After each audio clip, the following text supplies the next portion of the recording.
Bismillahirrahmanirrahim. Assalamualaikum warahmatullahi wabarakatuh.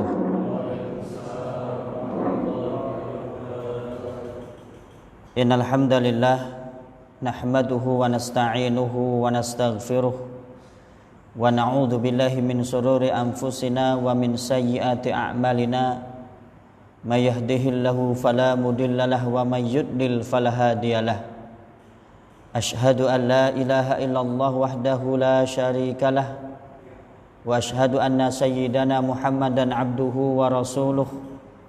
Allahumma salli wa sallim ala nabiyyina Muhammadin wa ala alihi wa ashabihi wa man tabi'ahu bi ihsanin ila yaumiddin. Amma ba'd. Segala puji bagi Allah yang telah memberikan kita kenikmatan.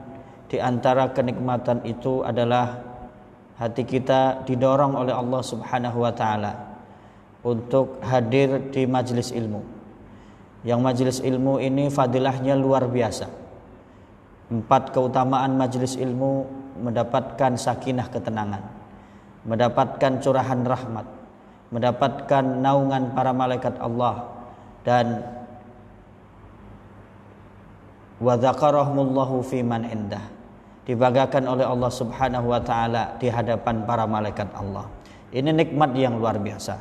Alhamdulillah, malam hari ini kita dipertemukan oleh Allah kembali untuk memulai kembali majelis ilmu kita pasca bulan Ramadan. Mudah-mudahan kita senantiasa diberikan oleh Allah Subhanahu wa taala kemudahan dan kekuatan sehingga bisa terus menghadiri majelis ilmu ini. Jamaah sekalian rahimakumullah, salawat dan salam semoga senantiasa Allah curahkan kepada uswah kita Nabi Muhammad sallallahu alaihi wasallam, kepada keluarganya, sahabatnya dan pengikutnya sampai akhir zaman. Rabbana zidna ilma warzuqna fahma. Allahumma la sahla illa ma ja'altahu sahla wa anta taj'alul hazana idza syi'ta sahla. Amin. Mengapa Palestina perlu dibela? Setidaknya ada 7 nestapa prahara yang mengetuk nurani setiap manusia. Yang pertama, Palestina adalah sebuah wilayah yang berbatasan dengan Lebanon, Syria, Yordania, dan Mesir. Luas wilayahnya 27.000 km. Penduduknya 12 juta.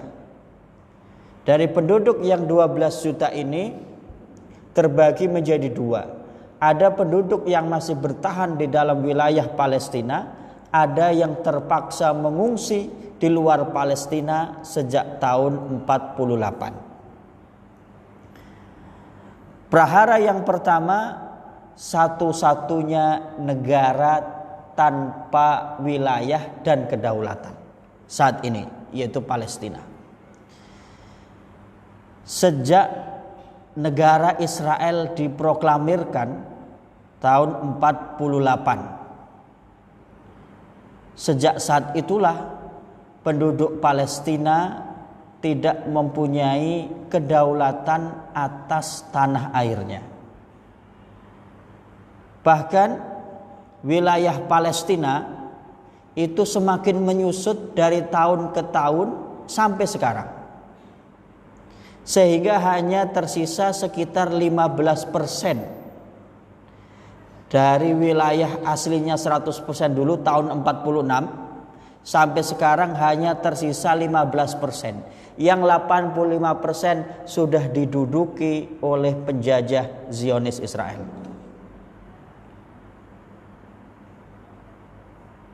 Yang kedua, satu-satunya negeri yang dijajah secara penjajahan militer oleh negara asing. Di zaman sekarang ini sudah tidak ada lagi negara yang dijajah secara militer kecuali Palestina.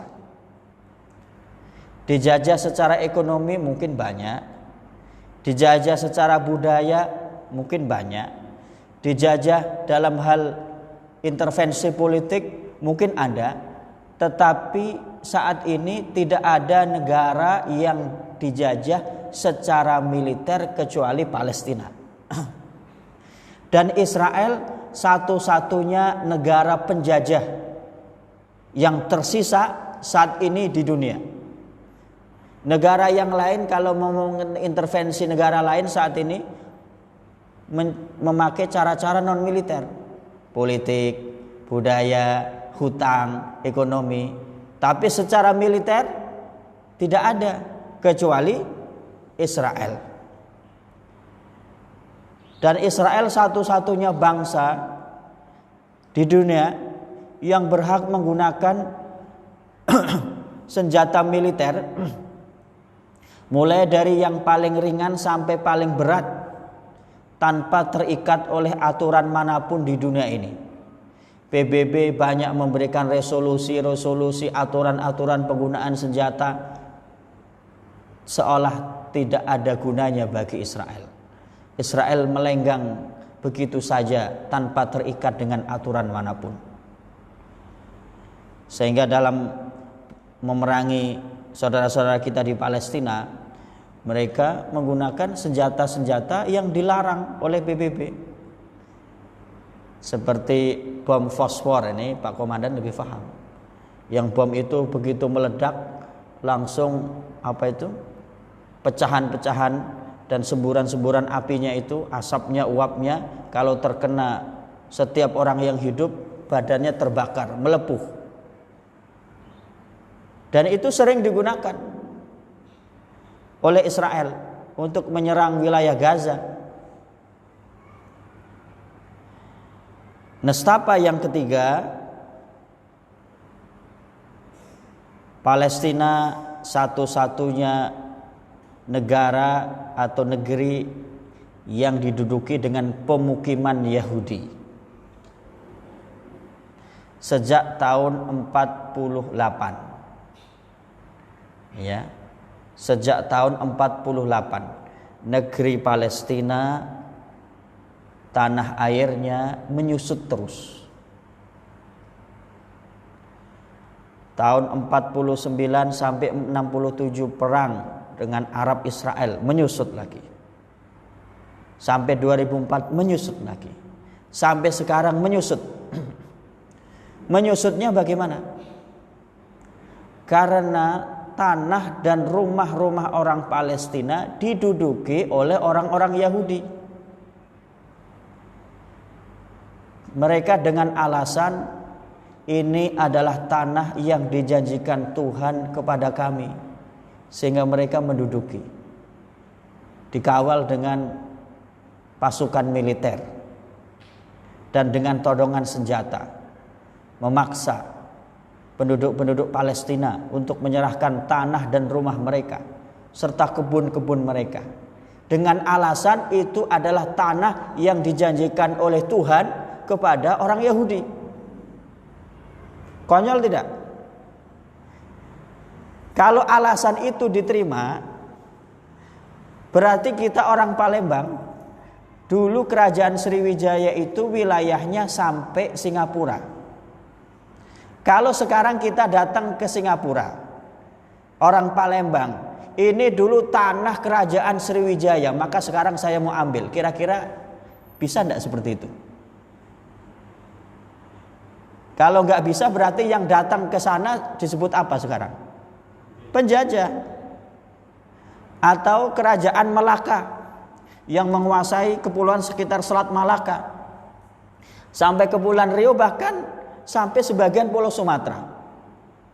Kemudian orang Malaysia datang ke Pulau Sumatera, matok tanah. Ini dulu bekas wilayah kerajaan Melaka.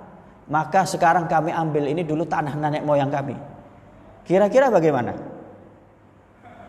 Gila enggak itu? Gila bagi yang waras.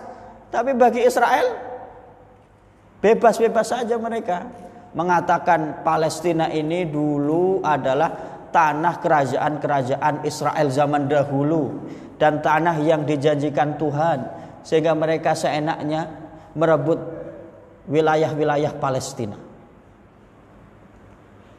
Dan di Palestina itu ada namanya organisasi pemukiman ilegal Yahudi yang merebut, mengusir penduduk Palestina dari rumahnya. Berjalan dari dulu sampai sekarang. Dengan kawalan senjata pasukan militer, dengan senjata yang lengkap, akhirnya terpaksa orang Palestina terpaksa keluar dari rumahnya. Yang terjadi akhir-akhir ini, yang memicu perang 11 hari kemarin itu kan kasus Sheikh Jarrah. Apa itu kasus Sheikh Jarrah? Sheikh Jarrah itu pemukiman seperti komplek perumahan lah, perumahan Rawangsari gitu, ditempati oleh orang Palestina di tanah mereka, yang mereka memang turun-temurun sudah di situ, dari tanah bapaknya, kakeknya di situ. Datang orang-orang Yahudi dengan pengawalan pasukan militer, merebut rumah mereka dengan alasan ini adalah tanah nenek moyang Yahudi dan tanah yang dijanjikan oleh Yahudi.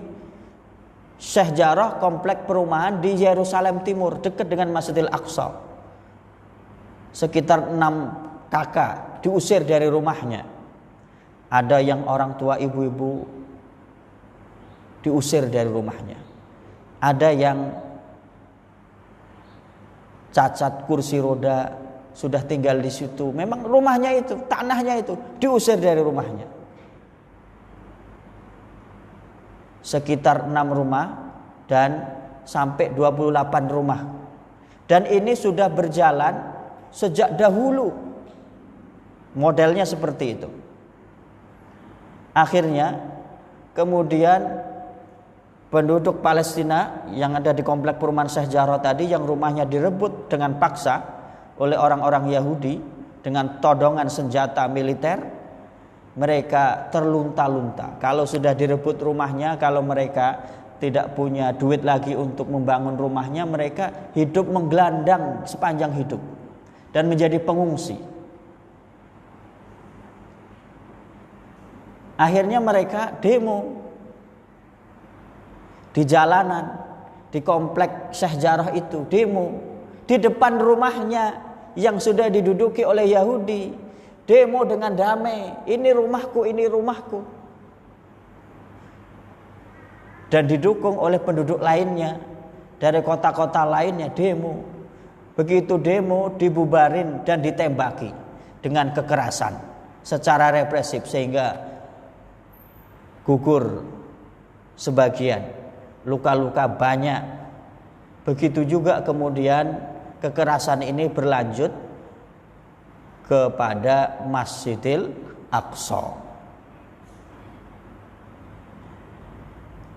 Nestapa yang keempat, Palestina satu-satunya negeri dengan pengungsi terbesar dan terlama.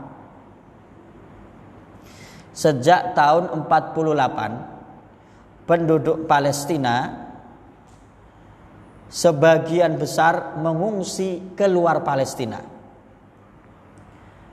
Karena apa? Karena tanah dan rumah mereka serta kebun mereka diambil paksa oleh penjajah. 6 juta penduduk Palestina separohnya mengungsi, 12 juta separohnya mengungsi. Jadi sekitar 6 juta mengungsi di Yordania, di Lebanon, di Syria. Dan itu mereka di pengungsian turun-temurun. Dulu neneknya mengungsi, sekarang anaknya pun masih hidup dalam pengungsian. Sejak tahun 48. Kondisi mereka di pengungsian sangat memprihatinkan. Bahkan pengungsian, kamp pengungsi Palestina di Yarmuk di Syria menjadi salah satu medan tempur antara pertempuran antara pasukan pemerintah Suriah dengan pasukan pejuang yang menuntut hak-hak mereka. sehingga kondisinya semakin terpuruk. Mereka berada di tengah-tengah pertempuran, sudah mengungsi berada di tengah pertempuran. Itu yang di Syria. Di negeri lain pun mereka kekurangan makanan, kekurangan penunjang hidup. Pengungsi ini sampai-sampai untuk makan pun mereka makan kaktus. Tahu kaktus, Pak? Karena bahan makanan tidak tersedia, mereka makan apa saja. Tumbuh-tumbuhan yang ada dimakan. Kaktus yang ada durinya itu, yang makanan onta, dimakan sebagai sayuran. Bayi-bayi banyak yang kurus, kering karena kekurangan gizi. Banyak yang meninggal, baik pria maupun wanita dan anak-anak. Jamaah sekalian rahimakumullah, yang kelima, Palestina satu-satunya bangsa yang hidup dalam penjara terbesar di dunia. Di wilayah Ad-Diffah Al-Gharbiyah, tepi barat, West Bank, dibangun tembok-tembok yang sangat tinggi dan sangat panjang yang membatasi antara perkampungan orang-orang Palestina yang tinggal sedikit itu dengan wilayah yang diduduki oleh orang-orang Yahudi Israel. Dibangun baik itu di wilayah tepi barat maupun di Gaza. Temboknya panjangnya 750 km. 750 km kira-kira dari Palembang ke mana? 750 km. 750 km. Medan ya. Dari Palembang ke Medan, bayangkan ada tembok pemisah di dalam wilayah Palestina. Yang kalau orang Palestina ingin bepergian dari satu wilayah ke wilayah lain, dia harus melewati checkpoint, pos penyekatan lah. Tapi ini lebih parah daripada larangan mudik kemarin ya. Ini pakai tembok pemisah. Mereka kalau mau bergerak harus seizin tentara-tentara Israel yang ada di checkpoint itu tadi. Dan sulitnya minta ampun mereka untuk melintas, untuk menyeberang ke daerah-daerah lain, menyeberangi tembok-tembok itu. Untuk memenuhi kebutuhan sehari-hari saja, anak-anak kalau harus sekolah, mereka terpisah antara rumahnya dengan sekolahnya oleh tembok pembatas yang tinggi. Sebagian mereka masuk melalui sela-sela tembok. Anak kecil masih bisa nyelempet ke sela-sela tembok keluar. Saya ada gambar-gambarnya tapi nggak bisa tampilin di sini yang ada proyektor. Kemudian kalau mereka ingin belanja, misalnya belanja ke warung Pak EN, warungnya ini dibatasi oleh tembok Israel. Orang Palestina yang di kampung sebelah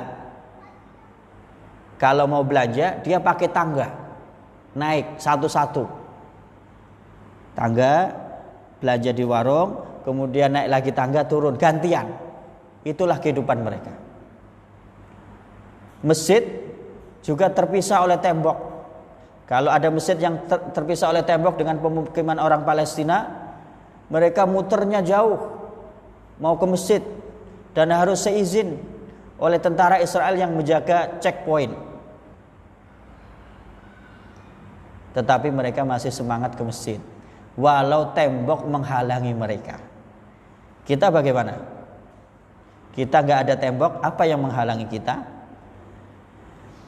Nah, ini tembok-tembok pemisah ini dibangun di wilayah-wilayah Palestina baik tepi barat maupun Gaza, sehingga orang-orang Palestina ini terkurung dalam tembok yang terpanjang dan terbesar di dunia, 750 km.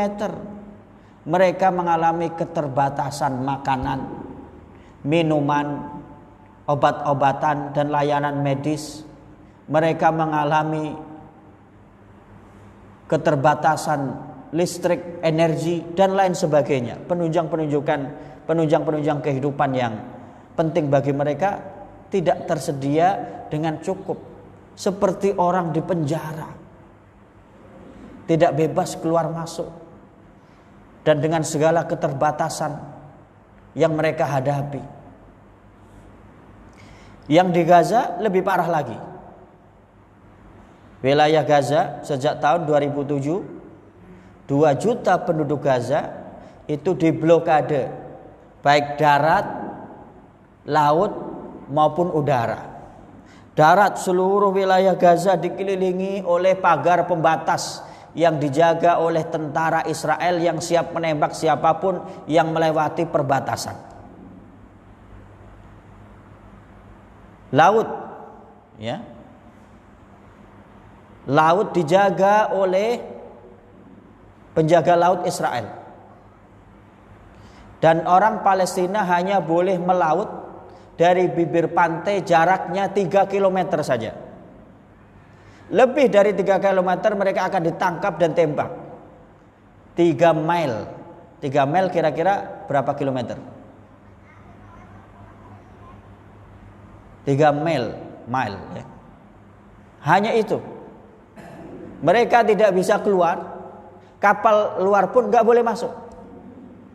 Dulu kan ada yang mencoba menembus blokade laut ini, yaitu kapal yang dari Turki itu membawa bantuan. Baru mendekat, belum masuk ke wilayah Gaza, sudah dicegat oleh pasukan Israel, dan dari tim kemanusiaan yang ada di kapal itu ada yang ditembak dan kapalnya disita oleh pasukan Israel. Itulah kemudian yang membuat tegang hubungan diplomatik antara negara Turki sampai sekarang dengan Israel.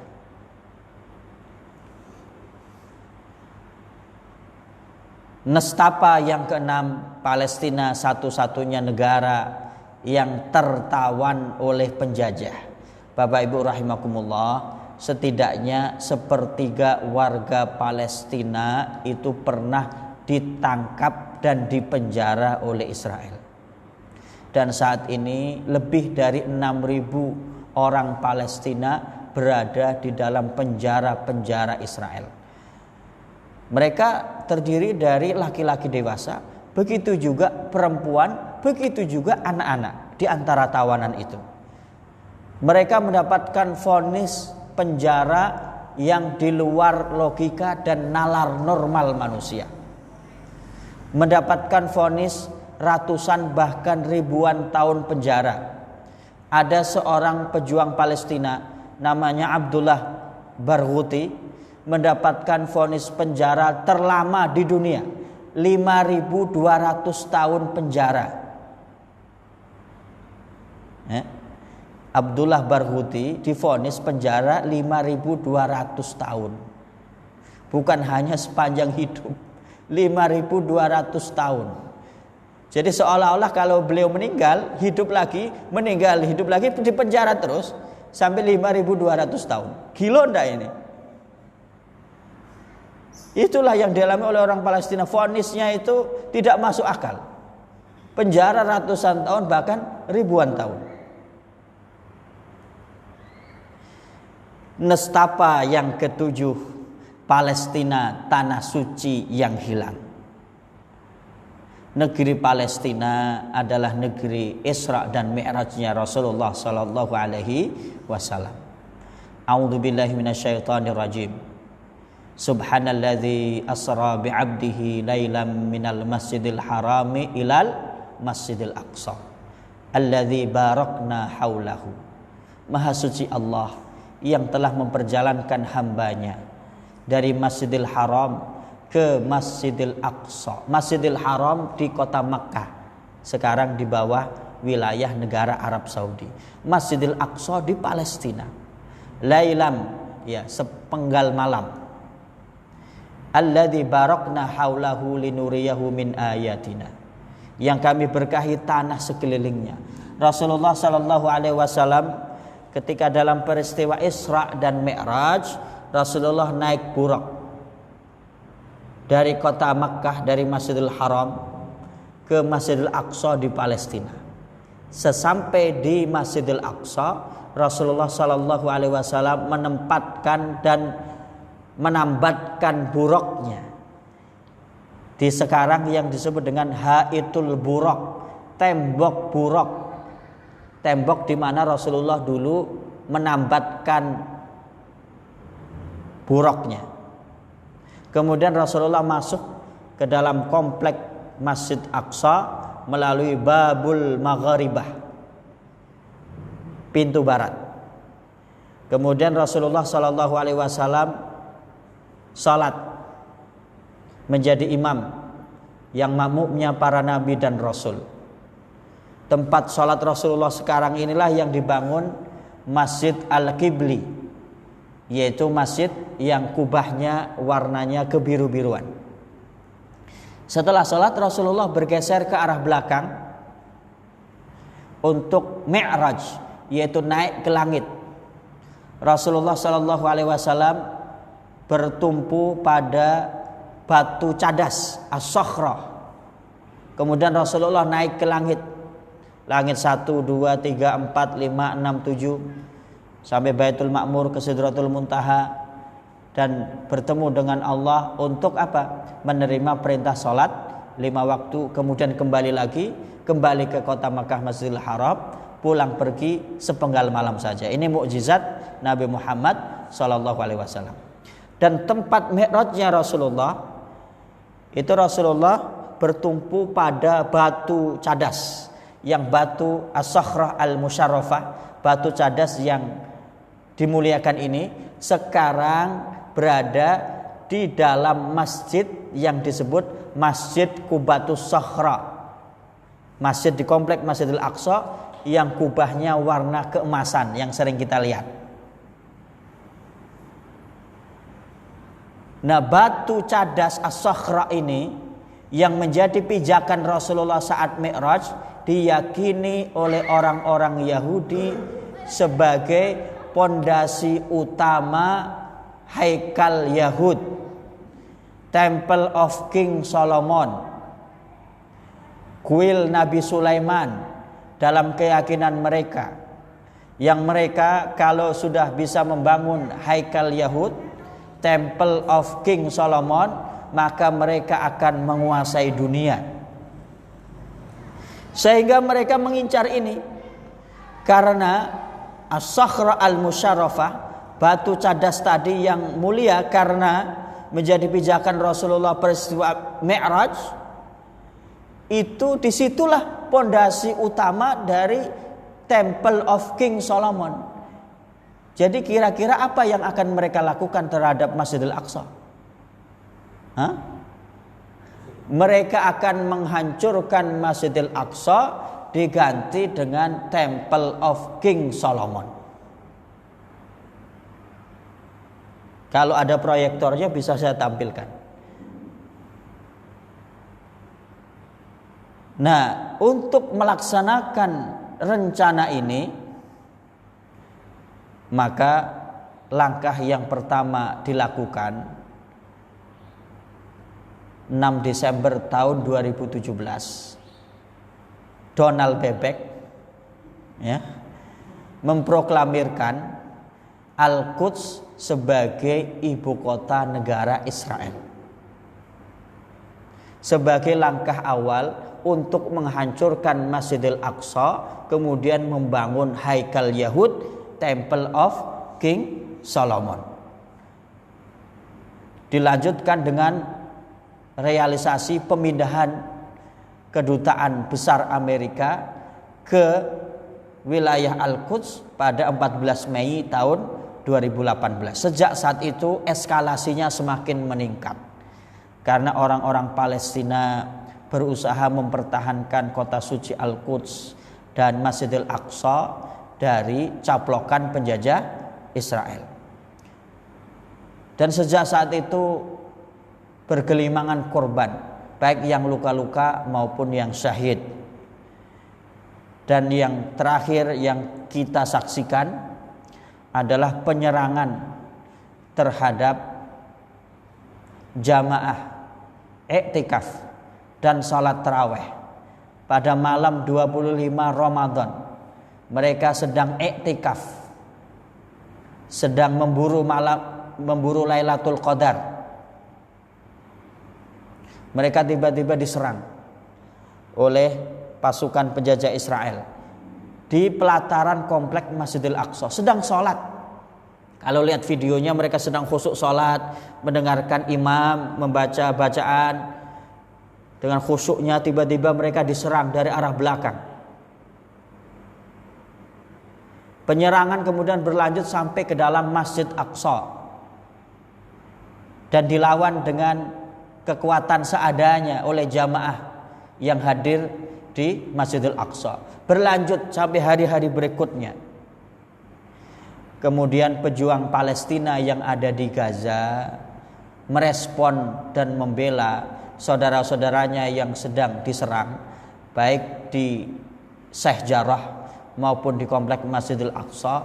Mereka kemudian membela dengan meluncurkan roket-roket ke wilayah Tel Aviv, yaitu yang didiami oleh orang-orang Yahudi Zionis Israel.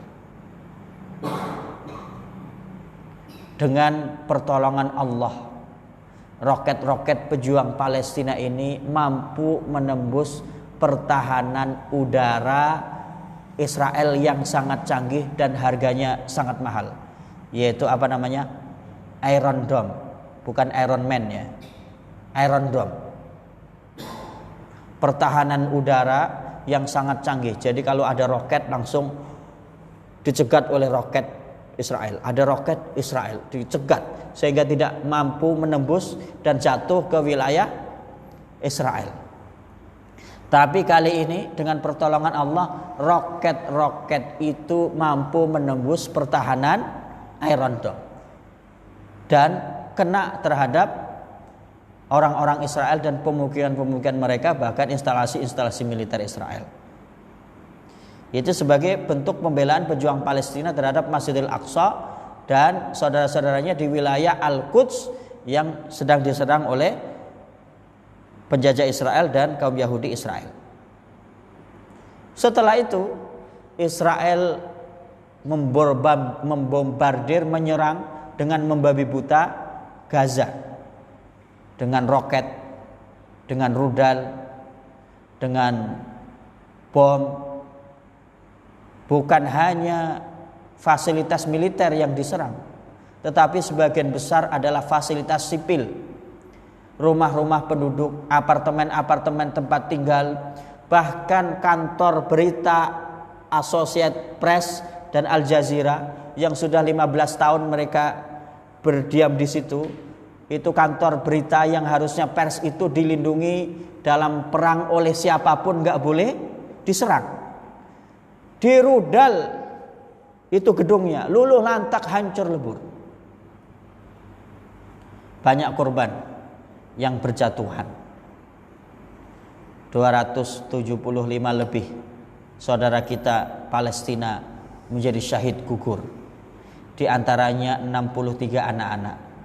Dan 50.000 orang penduduk Gaza saat ini kehilangan tempat tinggal mereka karena apartemen dan rumah mereka hancur luluh lantak diserang oleh rudal dan roket Israel. 50.000 orang terlantung-lantung tidak punya tempat tinggal lagi. Kira-kira kalau 50.000 orang ini seberapa banyak? Nah, satu kecamatan kita ada enggak 58.000? 58.000 kehilangan tempat tinggal. Jamaah sekalian rahimakumullah, tetapi apa yang ditunjukkan, ketegaran yang diperlihatkan oleh penduduk Palestina membuat kita kagum terhadap mereka. Ada satu keluarga yang mereka syahid hampir semua anggota keluarganya. Ya, kita lihat itu video dan berita. Seorang ayah menciumi anak dan istrinya yang sudah dibungkus kain kafan. Mempunyai 1 orang istri, 3 orang anak. 4 anggota keluarganya meninggal satu waktu dan dikuburkan satu waktu. Ketika mau dikuburkan, dia menciumi masing-masing. Dan dia dengan tegar melepas dan menguburkan 4 anggota keluarga yang disayanginya. Dan banyak lagi keluarga-keluarga Palestina yang mengalami nasib serupa. Tetapi di tengah-tengah kezaliman dan kebrutalan yang mereka hadapi, Allah Subhanahu wa taala banyak memberikan pertolongan. Saya kemarin mendengar salah satu pidato tokoh pejuang Palestina.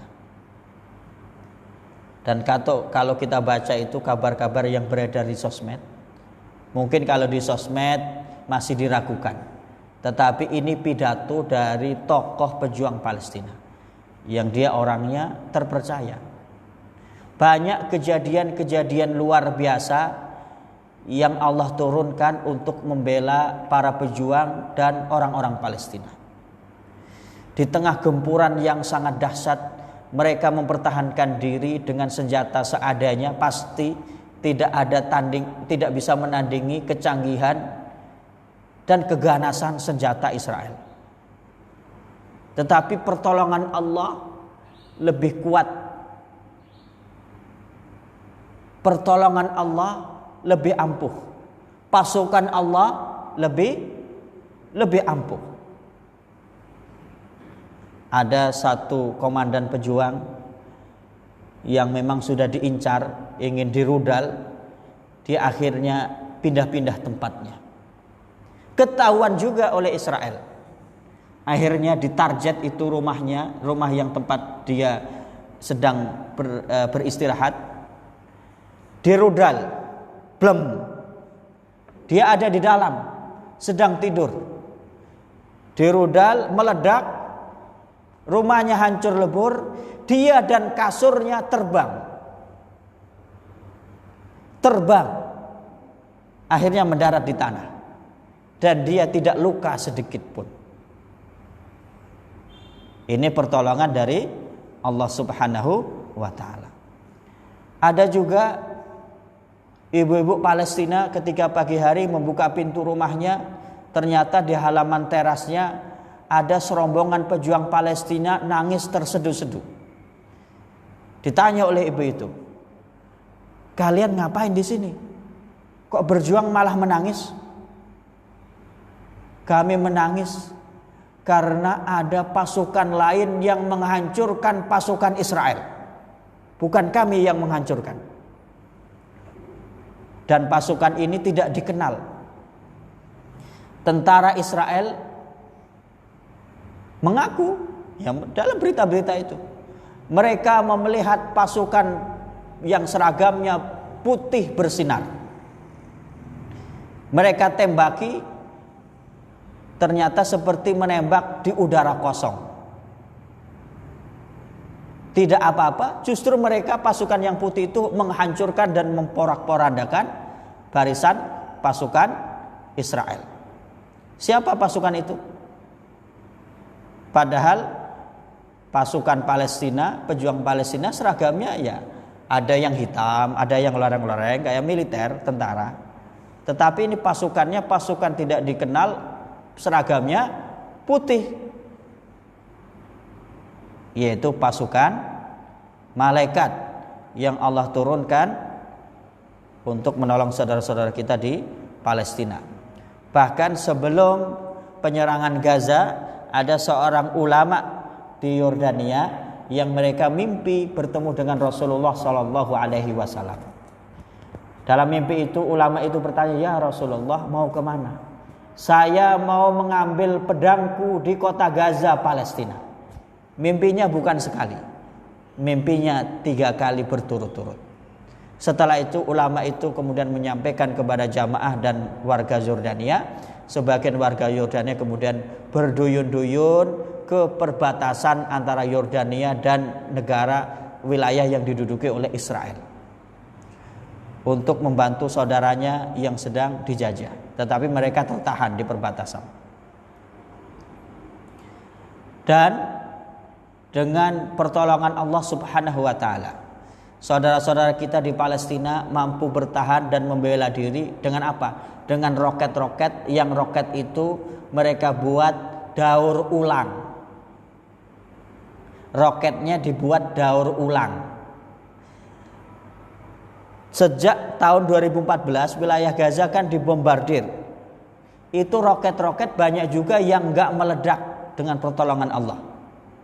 Yang enggak meledak itu sisa kepalanya, hulu ledaknya diambil oleh pejuang-pejuang Palestina, dirakit kembali dengan apa? Dengan bahan-bahan seadanya. Mereka ngambil pipa-pipa air yang enggak dipakai lagi, logam pipa air, dirakit kembali dengan teknik-teknik tertentu. Itulah yang kemarin diluncurkan,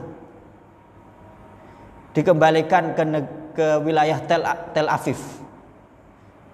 Dan cerita dari pejuang-pejuang Palestina, roket-roket itu ada sebagian yang tidak dioperasikan tetapi meluncur sendiri dan mengarah ke sasarannya sendiri. Sebagian dioperasikan oleh pejuang Palestina, dipencet tombolnya atau bagaimana itu supaya melesat. Tetapi sebagian ada yang meluncur sendiri dari landasannya tanpa dioperasikan oleh manusia dan mengarah sendiri kepada sasarannya. Allahu Akbar.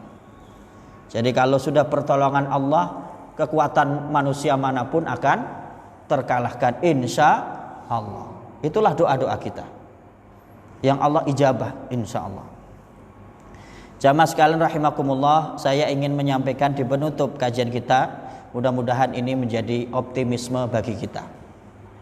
Nubuat akhir zaman yang terkait dengan Palestina, isyarat-isyarat kenabian yang terkait dengan kemenangan Palestina. Yang pertama, Palestina akan menjadi bumi ribat sampai akhir zaman.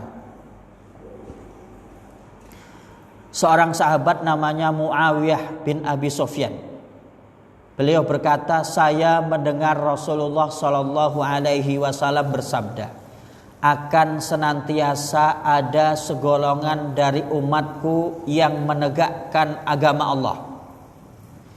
Orang-orang yang memusuhi mereka atau yang tidak mendukung mereka sama sekali tidak akan mampu menimpakan bahaya kepada mereka.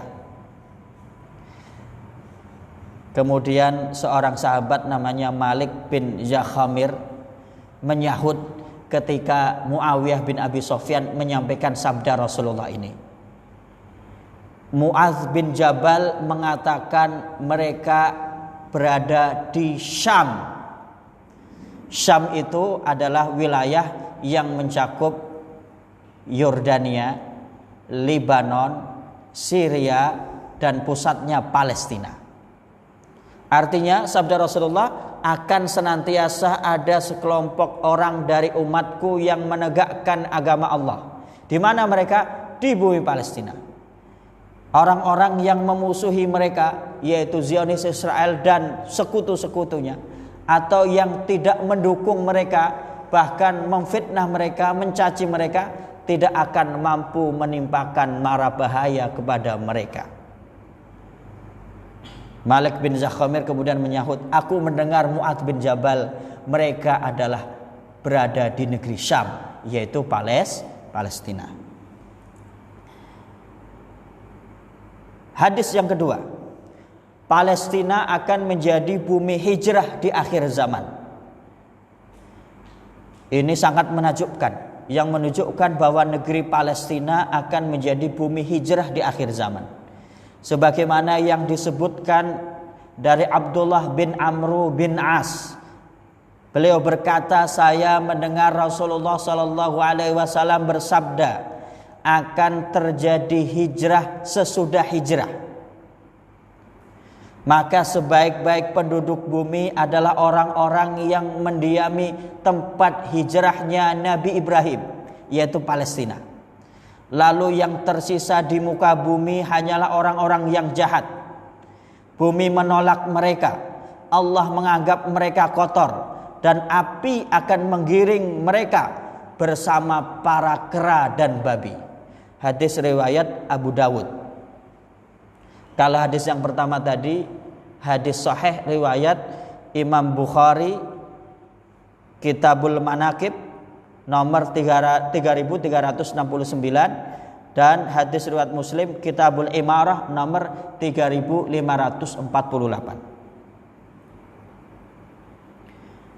Hadis yang keempat, Asqalan, wilayah Palestina yang kini dalam cengkraman penjajah Zionis Israel, akan menjadi salah satu tempat terbaik untuk ribat. Ya, dari Ibnu Abbas bahwa Rasulullah Shallallahu Alaihi Wasallam bersabda, permulaan dari perkara ini, perkara Islam, adalah kenabian dan rahmat. Kemudian tegaknya khilafah dan rahmat. Kemudian berdiri kerajaan dan rahmat. Kemudian berlaku pemerintahan yang kecil-kecil dan rahmat. Kemudian orang-orang memperebutkan kekuasaan seperti kuda-kuda yang berebut makanan. Ini masa-masa ini sudah berlalu, yaitu masa kenabian dan rahmat, masa khilafah, yaitu Khulafaur Rasyidin, khilafah Abu Bakar, kemudian Umar, Utsman, dan Ali, sudah lewat. Kemudian masa itu kemudian berganti dengan masa kerajaan dan rahmat, kerajaan Umayyah, Abbasiyah, dan Utsmaniyah. Kemudian berlaku kerajaan-kerajaan kecil, ya. Negara Islam terpecah-pecah menjadi negara-negara kecil saat inilah, dan rahmat. Dan kemudian orang-orang akan memperebutkan kekuasaan seperti kuda-kuda yang berebut makanan. Kapan ini? Sudah kita alami belum? Orang nak jadi anggota dewan berebut, nak jadi presiden berebut, nak jadi berpangkat berebut dengan segala cara, seperti kuda-kuda merebutkan makanan. Maka pada saat seperti itu hendaklah kalian berjihad, perintah Rasulullah. Sesungguhnya jihad yang paling utama adalah ribat. Ribat itu medan tempur yang paling depan yang berbatasan dengan pasukan musuh. Ribat. Dan sebaik-baik ribat kalian adalah di Asqalan. Sebaik-baik ribat kalian adalah di Asqalan. Asqalan itu wilayah Palestina yang saat ini juga diduduki oleh penjajah Zionis Israel. Sebaik-baik ribat kalian adalah di Asqalan. Hadis riwayat Imam At-Tabrani. Jadi memang ini adalah konflik akhir zaman. Kalau begitu kita berjihad saja ke negeri Palestina. Berat, Pak. Hah? Dulu kan sering datang Syekh Palestina, ya, pernah mampir sini, ya. Kita tanya, Syekh, kalau mau berjuang di Palestina apa syaratnya? Yang pertama, syaratnya harus hafal Al-Quran 30 juz. Belum, saya baru juz 30. Oh, enggak masuk. Setelah hafal 30 juz, harus dapat rekomendasi dari imam setempat bahwa dia sholat subuhnya tidak pernah putus berjamaah di masjid. Yang ketiga, mendapatkan izin dari orang tuanya. Yang keempat, memenuhi kualifikasi fisik secara militer, badannya kuat. Ya, kita mana mbak ini?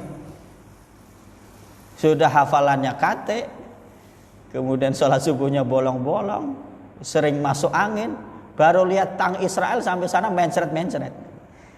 Tetapi apa yang bisa kita lakukan? Saudara-saudara kita di Palestina mereka bertahan. Sudah dibuktikan ketegaran mereka sejak tahun 48 sampai sekarang. Bertahan, mempertahankan tanah air dan kota suci Al-Quds dan Masjidil Aqsa. Yang kita lakukan karena kita tidak bisa datang ke sana, dan kalaupun mau datang ke sana tidak bisa memenuhi syarat-syarat sebagai pejuang Palestina, yang kita lakukan yang pertama doakan mereka agar mereka diberikan oleh Allah kekuatan, pertolongan dan kemenangan dalam membebaskan tanah air dan kota suci Al-Quds dan Masjidil Aqsa.